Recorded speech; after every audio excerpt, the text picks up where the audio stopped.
Hello everyone, welcome to MPPSC self study channel.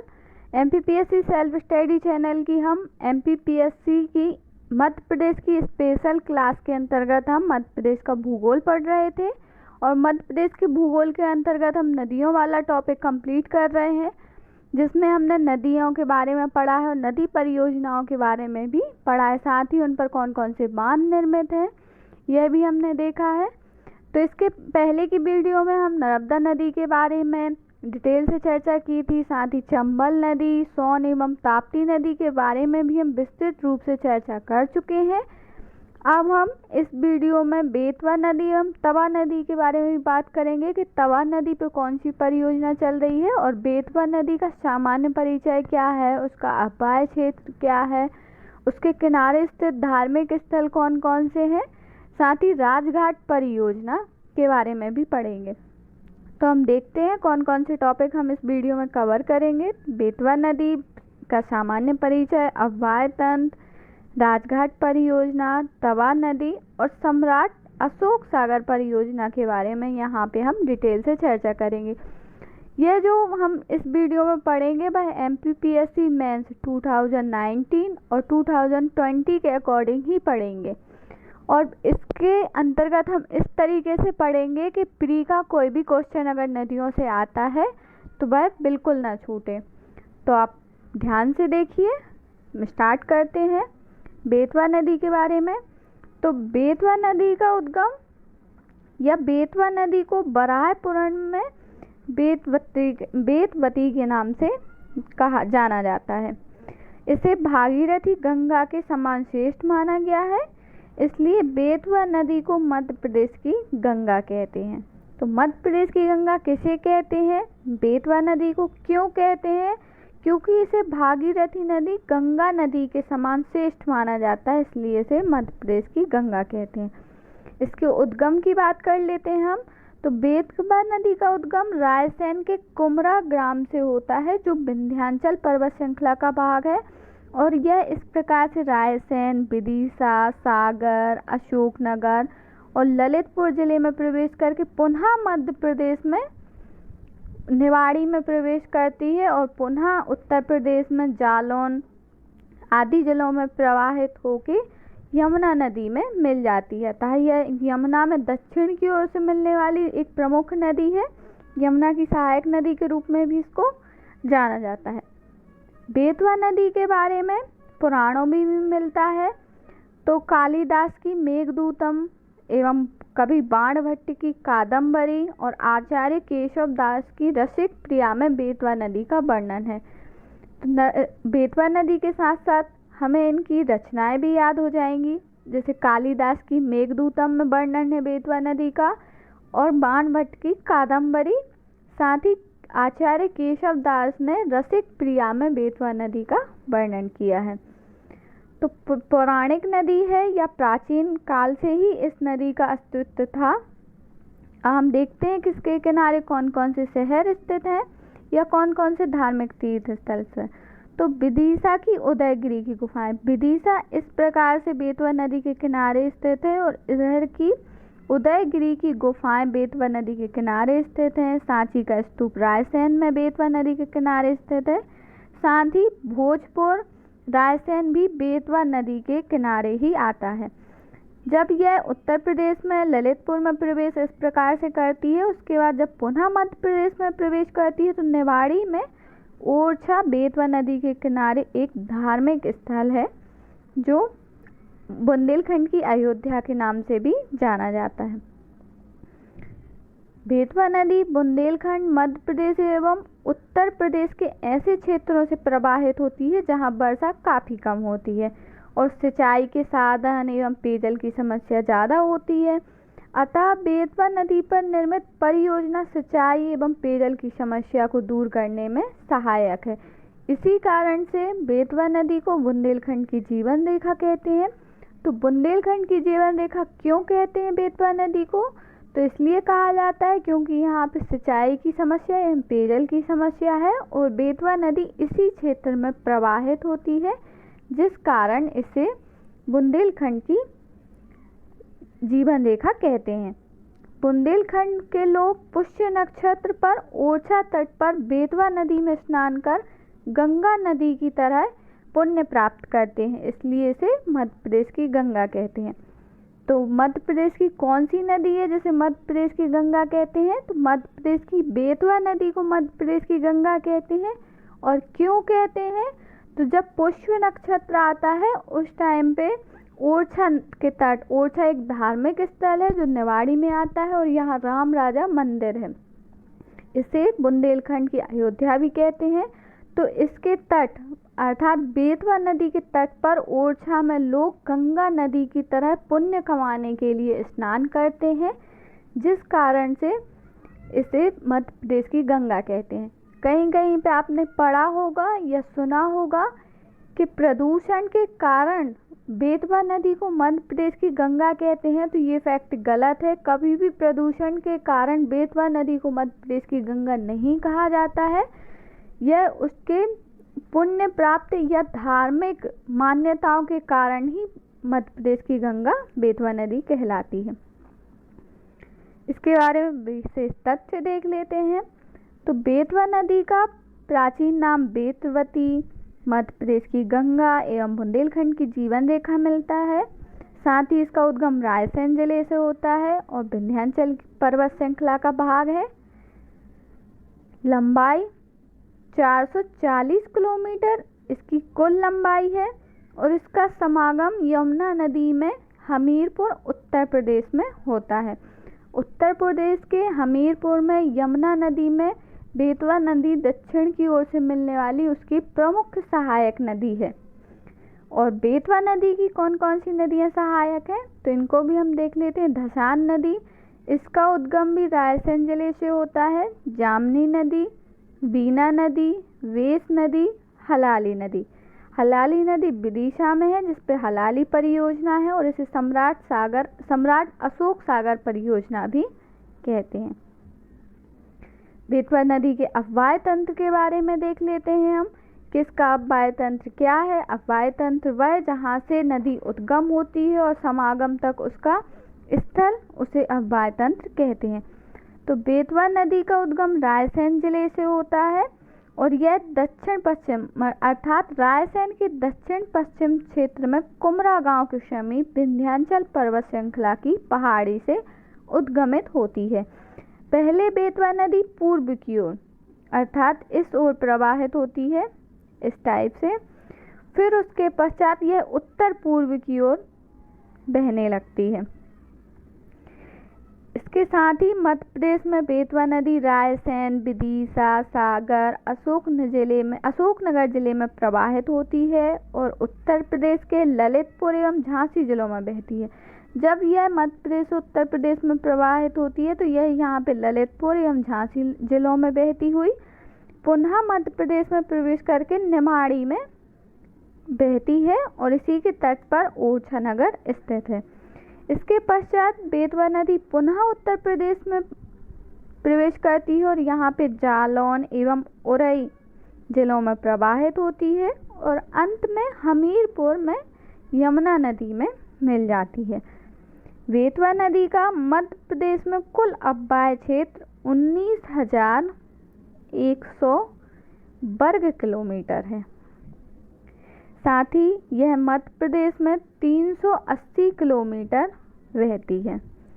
तो मध्य प्रदेश में इसकी लंबाई कितनी है? 380 किलोमीटर। उसकी टोटल लंबाई कितनी है? तो 440 किलोमीटर इसकी टोटल लंबाई है। यह उत्तर पूर्व की ओर बहने वाली प्रमुख नदी है और यह यमुना की सहायक नदी है। यह एक अंतर्राज्यीय नदी भी है क्योंकि यह मध्य प्रदेश और उत्तर प्रदेश में प्रवाहित होती है। बेतवा नदी पर कौन कौन सी परियोजनाएं चलाई जा रही हैं? तो बेतवा नदी पर राजघाट परियोजना है जो ललितपुर उत्तर प्रदेश में चलाई जा रही है। साथ ही कैन बेतवा लिंक परियोजना भी है जो इस पर निर्माणाधीन है। तो कैन बेतवा लिंक परियोजना हम एक अलग वीडियो में पढ़ेंगे जिसमें हम मध्य प्रदेश की सारी लिंक परियोजनाओं के बारे में पढ़ेंगे, जिसमें नर्मदा क्षिप्रा लिंक परियोजना, कैन बेतवा लिंक परियोजना आदि के बारे में हम विस्तृत रूप से चर्चा करेंगे और यह हम डिटेल में ही पढ़ेंगे। इसलिए अभी हम इसको नहीं पढ़ेंगे।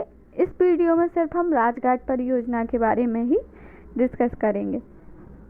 राजघाट परियोजना तो बुंदेलखंड क्षेत्र में बेतवा नदी पर निर्मित राजघाट परियोजना मध्य प्रदेश एवं उत्तर प्रदेश की संयुक्त परियोजना है।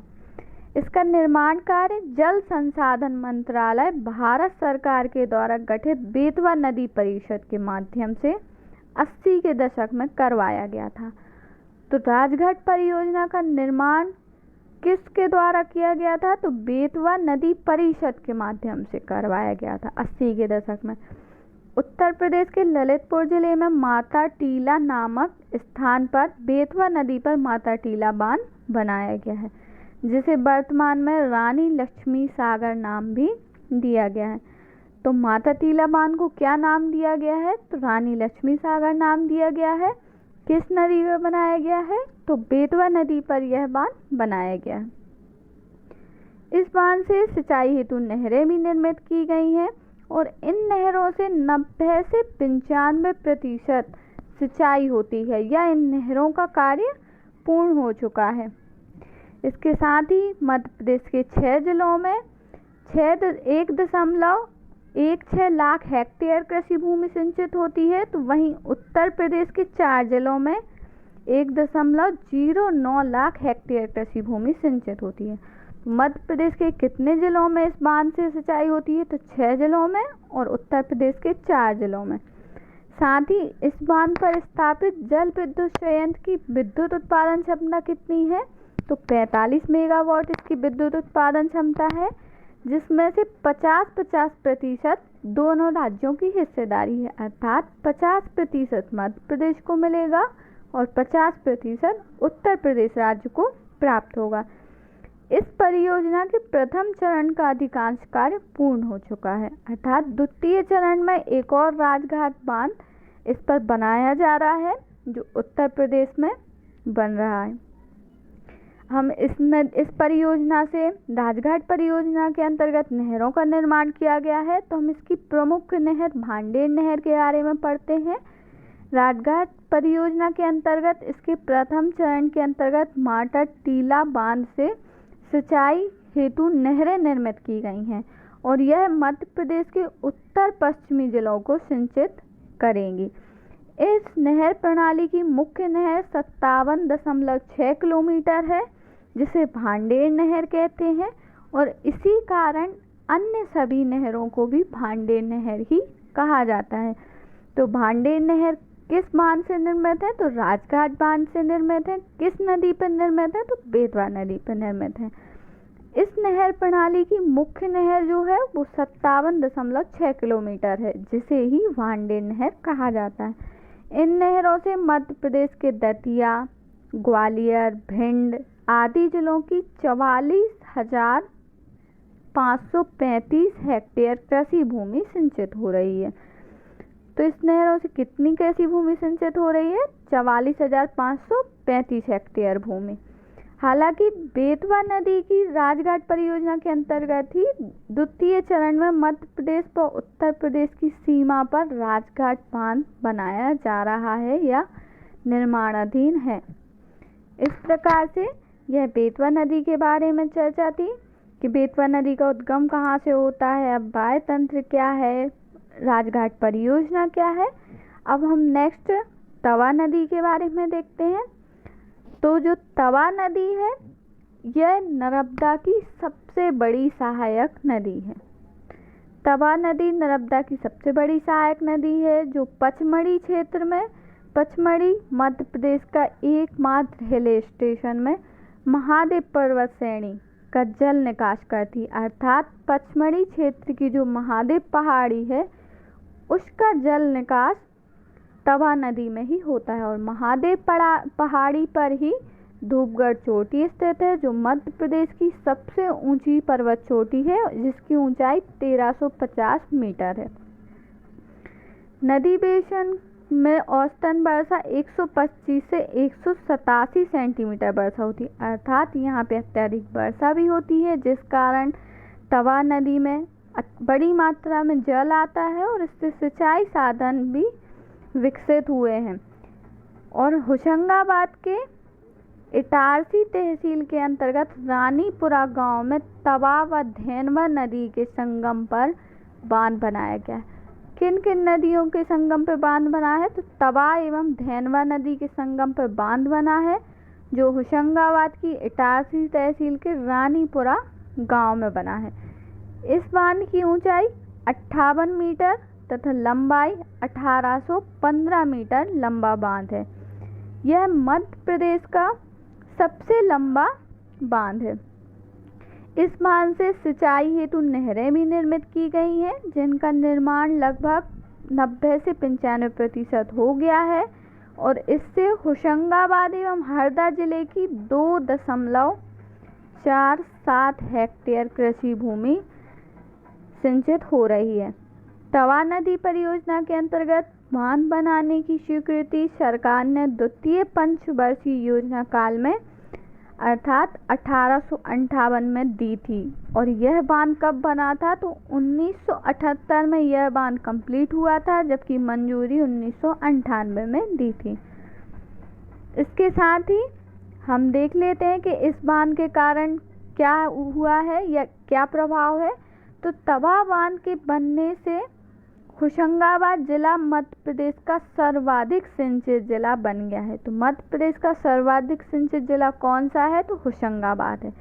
साथ ही यह जिला मध्य प्रदेश का सर्वाधिक गेहूं उत्पादक जिला भी है। तो मध्य प्रदेश में सर्वाधिक गेहूं उत्पादन किस जिले में होता है? होशंगाबाद जिले में होता है। और होशंगाबाद जिले को ही मध्य प्रदेश के धान के कटोरे के रूप में विकसित किया जा रहा है या विकसित हो रहा है। यह तवा नदी पर स्थित बांध से जल विद्युत संयंत्र भी स्थापित किए गए हैं और इस विद्युत संयंत्र की विद्युत उत्पादन क्षमता 20,000 किलोवाट है। किलोवाट है ना कि मेगावाट। तो इससे 20,000 किलोवाट विद्युत उत्पादन की जाती है और यह मध्य प्रदेश का सबसे लंबा बांध है। इस प्रकार से यह तवा नदी परियोजना के बारे में थे। नेक्स्ट हम नई वीडियो में नई परियोजनाओं के बारे में पढ़ेंगे। अगर आपको यह वीडियो पसंद आती है तो please share, subscribe and like ज़रूर कीजिएगा। जो हम अगली वीडियो पढ़ेंगे उसमें अन्य सभी सिंचाई परियोजनाओं के बारे में पढ़ेंगे। इसके साथ ही अगर आपको कोई वीडियो में कोई भी दिक्कत होती है तो प्लीज़ कमेंट करके ज़रूर बताइएगा, या अच्छी लगती है तो भी कमेंट करिए। Thank you for watching MPPSC self study channel.